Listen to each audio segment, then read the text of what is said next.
Bismillahirrahmanirrahim. Assalamualaikum warahmatullahi wabarakatuh. Kami dari kelompok 3 Manajemen Koperasi dan UMKM kelas Manajemen 3D. Kali ini kami berkesempatan untuk memaparkan satu materi mengenai kebijakan pemerintah dalam pengembangan koperasi dan UMKM. Nah, dari satu materi tersebut kami akan membahas 3 poin. Yang pertama mengenai pembangunan koperasi dan UMKM, yang kedua mengenai tantangan dalam pembangunan koperasi dan UMKM, dan yang terakhir mengenai arah strategi kebijakan dan program pembangunan koperasi dan UMKM. Tapi sebelum kita melanjutkan ke materi, saya akan memperkenalkan anggota kelompok terlebih dahulu. Pertama, saya sendiri Ani Amelia, yang kedua Jujun Usmana, yang ketiga Lipa Alpi Paujia, yang keempat Linda, yang kelima Opini Smardana, yang keenam Santi Fitriani, dan yang terakhir yang ketujuh ada Seni Oktavianti. Nah, selanjutnya untuk mempersingkat waktu, langsung saja ke materi. Pembangunan koperasi dan UMKM. Pembangunan koperasi sebagai wadah kegiatan ekonomi rakyat yang disarankan agar memiliki kemampuan menjadi badan usaha efisien dan menjadi gerakan ekonomi rakyat yang tangguh dan berakar dalam masyarakat. Koperasi sebagai badan usaha yang semakin mandiri dan harus memajukan kesejahteraan ekonomi anggotanya. Sedangkan UMKM merupakan sektor yang penting besar kontribusinya dalam mewujudkan sasaran pembangunan ekonomi nasional seperti pertumbuhan ekonomi, kesempatan kerja, peningkatan devisa negara, dan pembangunan ekonomi daerah. UMKM diharapkan sebagai kemampuan untuk ikut memacu pertumbuhan ekonomi nasional, sehingga UMKM membutuhkan perlindungan berupa kebijakan pemerintah seperti undang-undang dan PP peraturan pemerintahan. Tantangan koperasi dan UMKM. Yang pertama, persaingan usaha akan semakin ketat. Yang kedua, mengembangkan koperasi menjadi badan usaha yang sehat, kuat, maju, dan mandiri serta memiliki daya saing. Yang ketiga, struktural dan sistem untuk mewujudkan koperasi sebagai gerakan ekonomi rakyat yang berakar kuat dalam masyarakat. Yang keempat, tingkat kemampuan dan profesionalisme SDM koperasi belum memadai. Yang kelima, lemahnya struktur permodalan koperasi. Yang keenam, terbatasnya penyebaran dan penyediaan teknologi secara nasional bagi koperasi. Yang ketujuh, kurangnya kesadaran anggota akan hak dan kewajibannya serta belum berfungsi secara penuh mekanisme kerja antar pengurus dengan pengelola koperasi. Yang kedelapan, masih kurangnya kepercayaan untuk saling bekerja sama dengan pelaku ekonomi lainnya dan antar koperasi lainnya.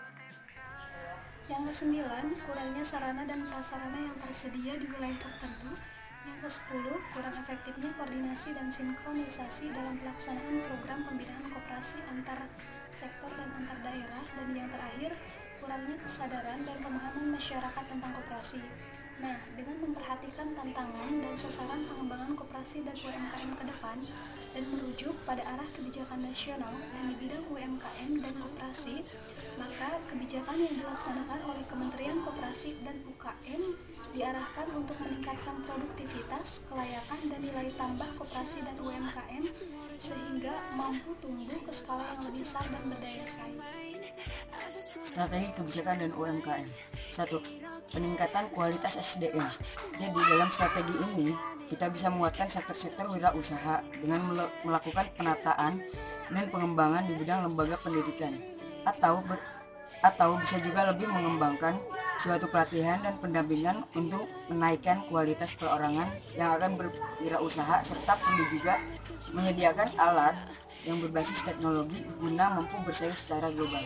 Yang kedua, peningkatan akses pembiayaan dan perluasan skema pembiayaan.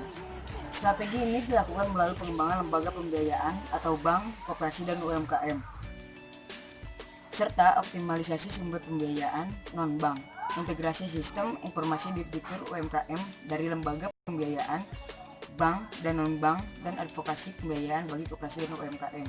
Yang ketiga, peningkatan nilai tambah produk dan jangkauan pemasaran.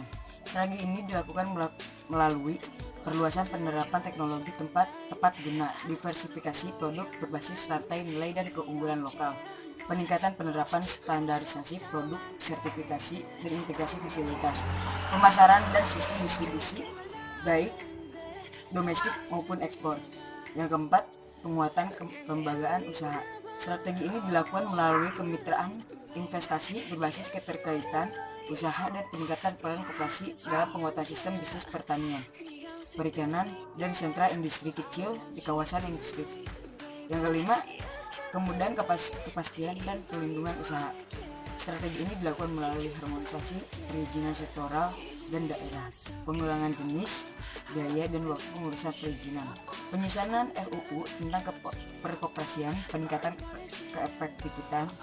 keefektivitasan, penegakan regulasi, persaingan usaha yang sehat, dan peningkatan sinergi dan kerjasama pemangku kepentingan.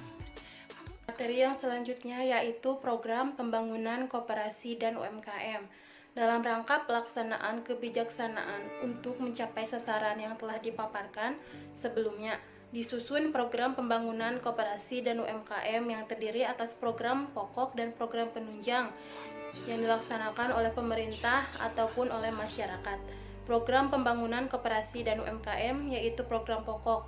Yang pertama, program pendidikan, pelatihan, dan penyuluhan. Program ini bertujuan untuk meningkatkan kewirausahaan, profesionalisme, keterampilan, dan wawasan para anggota, pengurus, pengawas, dan karyawan koperasi dan UMKM, sehingga mampu meningkatkan produktivitas dan efisien usahanya bagi pengembangan kegiatan usaha baru.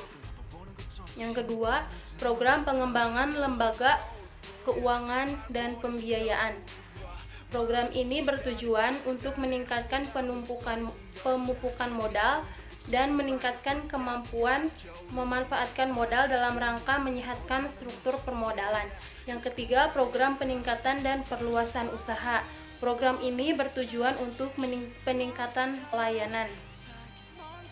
Yang keempat, program kerjasama antar koperasi dan wirausaha. Program ini bertujuan untuk meningkatkan efisien dan efektivitas kegiatan baik dengan meningkatkan pendidikan dan pelatihan maupun aspek usaha, yaitu antara lain dengan memperkokoh jaringan usaha, meningkatkan keterkaitan usaha, serta memperluas produksi usaha. Program penunjang itu terbagi menjadi 4 bagian. Pertama adalah program pembangunan koperasi dan UMKM di daerah tertinggal. Nah, adapun peran serta dari koperasi dan UMKM di daerah tertinggal adalah mendorong kelompok usaha bersama yang produktif, dan selanjutnya diarahkan menjadi koperasi dan UMKM yang sesuai dengan kemampuan dan kebutuhan, sehingga dapat meningkatkan mutu dan kualitas pelayanan usahanya. Yang kedua adalah program pengembangan informasi. Nah, program ini bertujuan untuk menyempurnakan dan mengembangkan informasi yang sesuai atau yang dibutuhkan oleh pelaku usaha, koperasi, dan UMKM. Nah, pengembangan informasi ini meliputi produksi, pemasaran, kemitraan, kerjasama, serta keterkaitan.